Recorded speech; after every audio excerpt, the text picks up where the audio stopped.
Going back to the example of social services, for many social services in the city of Helsinki, the barrier of entry is very high. Partially because the web services are completely unintelligible to average citizens, because it's organized based on the organizational logic of your departments and so on, and not the logic of how me as a user, I got a screaming baby, so I don't care what I don't want to look at what department is going to answer that question. So it's a very challenge, and so the people who would need services the most actually have the highest barrier of actually figuring out how they can access them. Online catalog for the department of something and something, and by virtue of basically people voting with their feet demonstrate that there is a huge need and force the organization into scaling up. That's easier to do with something simple like that. It's harder to scale things up that deal with, like, oh, I have a new surgery procedure for you, because there are issues of liability and so on that you've got much more interest around that. That's why I think sometimes the margins, the kind of stuff that people aren't that interested in, is a way to kind of break in. And if you can create successes, it gives you more credibility to take on the things that are a little closer to the core. And then if you can start making people healthy, you might even actually save people's lives. But you don't start by saving people's lives always. Going back to the margin or the center kind of question, I think you need to be quite strategic of where you start first. We found, it's undoubtedly here too, that municipalities are where innovation happens. And ministries, no offense to people working in the ministries, I have lots of colleagues, they're doing very valuable work, but decisions aren't really made there. So I'll be a bit tangential just for a second, if you allow me.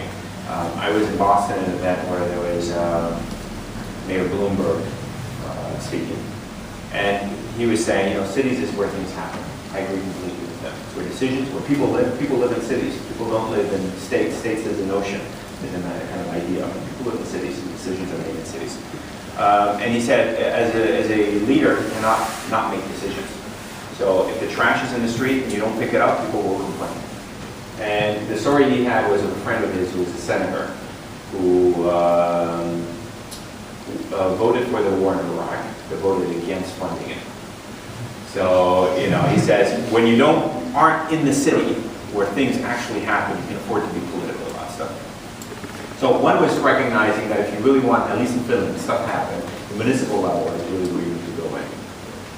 Then the question is, where are you most likely to find success? What I learned in the US was, don't go where success exists, because there will be entrenched beliefs about how things need to be happening. So when we did our healthcare work, forget working in Boston, because that's where all the experts were. And that's where there was an entrenched belief of how you do stroke.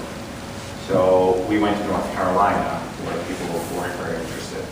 So in Finland, this co-creation stuff we're doing in the city of Lahti, a city of about 60,000 outside of Helsinki, where their traditional planning process is finding itself more frequently in court because of litigation and people opposing, becoming very costly. They haven't been that successful. They don't have any stars over there, and they're quite open to working. So what is your issue? You go for the core, you go for a marginal issue, so you're not too crowded, and then you go and do your first experiment in an environment that is highly crowded, entrenched, or the lofty. So I think you go in the lofty. I think when you're working with civil servants, just to kind of drag this on just a little more, forgive me, is also recognizing what's the culture and the mindset and the responsibility of civil servants. I'll draw a caricature. The politician is the one that brings instability. Oh, we need to do this stuff, and I have a new vision, and wow, future is over there. And they're going to be in office for 5 minutes. And it's a civil servant's job to ensure stability. Okay, this guy's going to leave in 5 minutes. I need to make sure that, we still have health services after they're gone. So you're going in an environment that, in the best case scenario, is receptive to your idea. They haven't had any great successes. They want to work and find an alternative way. But their idea is, I need stability.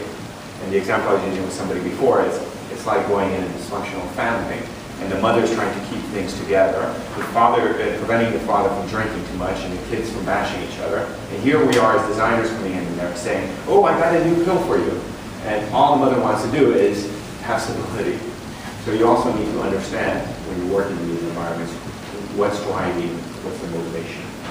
We need to focus on getting designers, the same way that it's happened in the corporate world. People have begun, smart companies understand that design is not at the end of the chain, something that beautifies a product. But the best companies have designers and on their executive teams. It's a way of actually framing opportunities. Right? So we need to work just the same way, take those parallels and those successes and do that very conscious work in the public sector and make sure that where decisions are being made, designers are also there. At the same time, I think we need to also go guerrilla and we need to carpet bomb and we need to do a whole bunch of other things at the same time. Part of it is also, depending on the organization, just have situational awareness.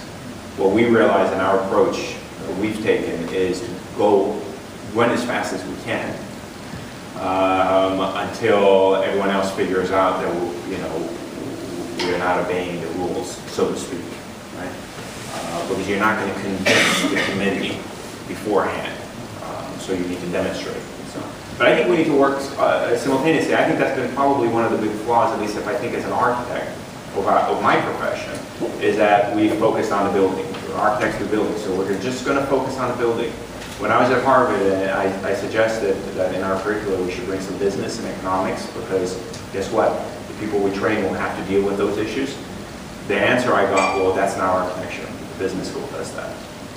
So I think what we lost power of is helping frame the question. We need architects or designers to be in journalism to help stimulate the discussion in media.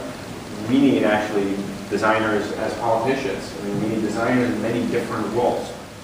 Let me just take the comment about Finland and unpack it quickly from there. I know a lot of countries look at Finland as having an excellent education system. My fear is that we've perfected yesterday's system. And so in a few years, actually everyone else is going to sit past us. We become most efficient at making sure that people know how to test well and read well. We haven't focused very much on what are the new skill sets. So to digress, as you've noticed, is my tendency here, is Finns have good basic knowledge of stuff. And I would find all my compatriots coming to the US and incapable of connecting. It's like the last mile problem. You can run fiber optics from the East Coast to the West Coast, but you can't get it across the street of New York. And one of the great things, by the way, of doing A-levels and O-levels and all of that, because there are some downsides, is we had drama in at least our school. And I think drama is a very valuable skill set. It helps you deal with the improvisation and all this kind of stuff. And I recognize that the Finnish system was so focused on making sure that people can do math and can read and so on, that it's forgotten to make sure that these people can connect with the world. And I think a little bit of this is happening in design too, is that we haven't figured out what is that new drama that the design schools need. And unfortunately, the metrics we have are about, they're always past about it. And I'm actually, as I said, I'm not sure that Finland is a good model to look at, actually. I know Aalto is an interesting experiment where things are being brought together, but I'm also skeptical, is that the way things happen in this day and age? I actually think the most innovative work happens in team debate. So if you have a chance of rethinking what a university could be in this day and age, why go and copy the sort of American model of big administration, big university based on an endowment? Maybe it's a school of 8 with a huge fund that can help it connect in different ways. So I think we're caught in our models of the past, and we don't have the careers of the future yet, and we're caught in this no man's land right now. As I said, I think the most innovative stuff will probably happen in sort of what people might think as secondary schools and smaller schools, because they will have the freedom or the necessity to survive.